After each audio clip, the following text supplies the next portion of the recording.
তো দর্শক বন্ধুরা এখানে তাল পাওয়া যাচ্ছে মাত্র 20 টাকা পিস। আর দেখতে পাচ্ছেন সব কিছুর ব্যবস্থা রয়েছে। পেয়ারা রয়েছে, পেয়ারা কত করে দাদা? 40 টাকা করে পিস। আর খোলা? কলা 5 টাকা করে। তো 5 টাকা করে। দেখতে পাচ্ছেন বন্ধুরা এই যে তাল কুয়াগুলো বের করছে। কবেকার কাটা এগুলো তালগুলো? কালকে বিকালে। তো কালকে বিকাল আর টাটকা কাটা। আপনি কি তাল খাবেন? বাড়ি কোথায়?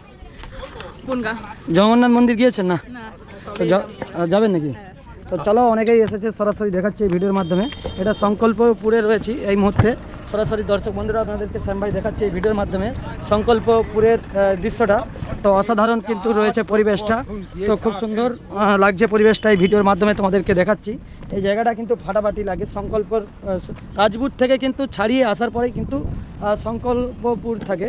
তো এই জায়গা সেটা। তো দেখতে পাচ্ছেন এখানেও কিন্তু পার্ক টাইপের হালকা করা হয়েছে। বিকেল টাইমে কিন্তু অনেক দর্শকরা এই জায়গাতে আসে। তো সরাসরি পরিবেশটা এখানে দেখলেন একটু। সংকল্পপুর থেকে আসার পথে দেখতে পেলাম মন্দারমণি থেকে যাওয়ার পথে একটি ব্রিজ পাড়িয়ে আসার পর আবার একটি ব্রিজ দেখতে পেলাম। তো এখানে পরিবেশটা একদম অসাধারণ, দেখতে পাচ্ছেন ভিউ আর পুরো ফাটাফাটি দুর্দান্ত। এবং সাইডে দুটো মন্দিরও রয়েছে, জানি না কি মন্দির নাম। যদি এখান থেকে কেউ শ্যাম ভাইয়ের ভিডিওটা দেখে থাকেন অবশ্যই কমেন্টে জানাবেন। আর সেই জায়গাগুলোতে দেখুন কত ট্রলার একই সাথে কিন্তু ট্রলারগুলো রয়েছে। এ পাশটা আপনাদেরকে পরিবেশটা দেখাচ্ছি দর্শক বন্ধুরা এই ভিডিওর মাধ্যমে। আপনারা দেখুন কিভাবে কিন্তু লাগছে পরিবেশটা, একদম অসাধারণ ভিউ। দেখুন পুরো ফাটাফাটি লাগছে ভিডিওটা। দেখতে পাচ্ছেন দুই সাইডে, সে পাশে কিন্তু একদম দুর্দান্ত এই জিনিস। আমরা দীঘা তো অনেকেই ইউটিউব ফেসবুকে নাম সার্চ করলে অনেক পেয়ে যাবো, কিন্তু এই যে জিনিসগুলো কিন্তু দেখা যায় না। তাই আপনাদেরকে কোলাঘাট থেকে শ্যাম ভাই এই ভিডিওর মাধ্যমে পুরো দেখাচ্ছি। তো দেখুন একদম ফাটাফাটি। আর সেদিকেও চলে গেছে ব্রিজটা দেখাচ্ছি, যেটা সমুদ্রের সাথেই রয়েছে। মানুষের জীবনেও যেমন জোয়ার ভাটা আছে, আর এই জায়গাগুলোও কিন্তু যখন বর্ষাকাল আসে দেখতে পাচ্ছেন যে বাড়িগুলো দেখতে পাচ্ছেন যে নদীর চড়ায় যারা বসবাস করছে ফিয়েতে, পয়সা লাগে না এনাদের থাকতে। কিন্তু এইগুলো যখন বর্ষাকাল হয় যে দেখতে পাচ্ছেন সব বাড়িগুলো সবাইকে কিন্তু উঠিয়ে নিতে হয়। এটা কিন্তু একটা সমুদ্র। আপনারা সরাসরি দেখতে পাচ্ছেন যে সমুদ্র কিন্তু এখন শুকনা। আর সমুদ্র যে বড় সমুদ্র আছে তার সাথেই কিন্তু এটা একটা টাচ রয়েছে। কিন্তু এটা নদীটা এই মুহূর্তে নদী নয়, সমুদ্রটা কিন্তু শুকনা, বালির চড়া পড়ে গেছে। তো এটা কিন্তু ভাই বর্ষাকালে কিন্তু একদম দেখার মতন জিনিস থাকে। সরাসরি এই ভিডিওর মাধ্যমে দেখাচ্ছি। আর আকাশটাও পরিবেশটা একদম অসাধারণ ভিউটা।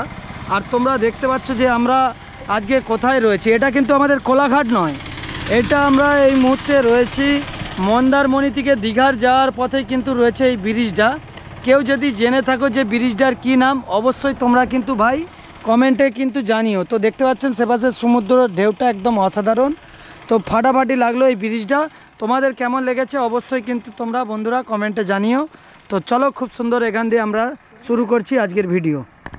তো চলুন আজকে আপনাদেরকে শ্যাম ভাই দেখাচ্ছি মন্দারমণি থেকে দীঘা যাওয়ার পথে দুটো ব্রিজ পড়ে, সুন্দর সুন্দর ব্রিজ এবং সমুদ্রের কিছু মুহূর্ত আপনাদেরকে দেখালাম। আশা করছি সবার ভালো লাগবে। তো চলুন এবার আমরা বেরিয়ে যাচ্ছি দীঘার উদ্দেশ্যে। সে জগন্নাথ মন্দিরের আগলিটা আপনাদেরকে ভিডিওর দ্বারা দেখাবো এবং এই ভিডিওর দ্বারা রাস্তাঘাটগুলো দেখাচ্ছি। খুব সুন্দর পরিবেশ, এত সুন্দর লাগছে। আর ওয়েদারটাও দেখতে পাচ্ছেন অসাধারণ। কিন্তু দিনের বেলা যে রোদের মুহূর্তে ভিডিওটা কিন্তু অসাধারণ লাগে। তাই কোলাঘাট থেকে শ্যাম ভাই আজকে আপনাদেরকে এই ভিডিওর মাধ্যমে দেখাচ্ছি। আমরা মোটর সাইকেল নিয়েই যাচ্ছি। তো আমরা দীঘার মধ্যে পুরো চলে আসলাম, দেখতে পাচ্ছেন আগলি দিকে বোট বাড়িয়ে। তো চলুন, এটা একদম দীঘার পথে পড়ে গেছে। তো আপনাদেরকে গিয়ে দেখাচ্ছি। এটা আমাদের নিউ দীঘা থেকে আমরা ওল্ড দীঘার দিকে যাচ্ছি।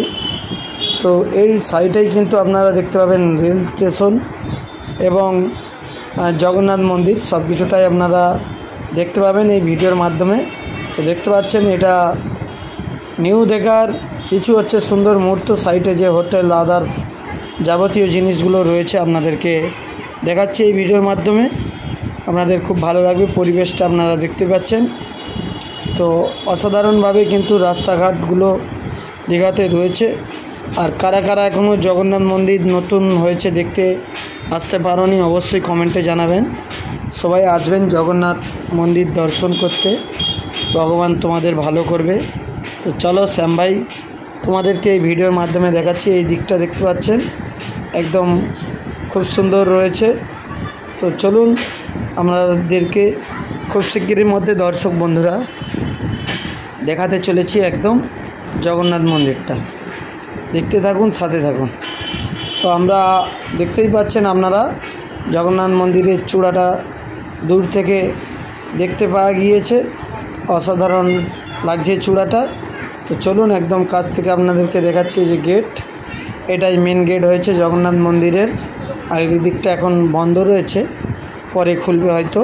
তো চলুন এই সাইড দিয়ে আপনাদেরকে পুরো দেখাচ্ছি আজ কোলাঘাট থেকে শ্যাম ভাই। আর এটা হচ্ছে মেন গেট জগন্নাথের, এটা হচ্ছে মেন গেট হয়েছে। তো ভিডিওটা আপনাদের যদি ভালো লাগে শ্যাম ভাইয়ের চ্যানেলটি ফলো করে রাখুন, এরকম টাইপের ভিডিও দেখতে পাবেন। আর সব রকম ভিডিওগুলো দেখতে পাবেন। কেমন লেগেছে আপনাদের বন্ধুরা জানাবেন। আপনাদেরকে আজ জগন্নাথ মন্দিরের রাস্তার আগলি দিকটা শ্যাম ভাই পুরো এই ভিডিওর মাধ্যমে দেখিয়ে দিলাম আপনাদেরকে। তো খুব সুন্দর লাগলো পরিবেশটা, জগন্নাথ মন্দির এর আগলি দিকটা আপনারা দেখলেন। তো চলুন এবার আপনাদেরকে মন্দিরের আগলি দিকটা আমরা দেখিয়ে দেবো এই একই ভিডিওর মাধ্যমে, আপনারা দেখবেন। আশা করছি আপনাদের সবাই ভালো লাগবে। বন্ধুরা ফাইনালি একদম মন্দির থেকে বেরিয়ে আসলাম, এতটাই রোদ ওখানে মানে চোখ তাকানো যায়নি। তো দেখতে পাচ্ছেন আগলি দিকেই 3টা রথ হয়েছে মন্দিরের, আর দুলপা গাছ লাগিয়েছে, জল দেওয়ার কাজ চলছে সে পাশে। অত্যাধিক রোদ, তো রোদের মধ্যে কিন্তু পুরো ফাটাফাটি লাগলো। জগন্নাথ মন্দিরটা অনেকটা বড় এরিয়া নিয়েই কিন্তু এই মন্দির। তো তোমাদেরকে দেখালাম দর্শক বন্ধুরা।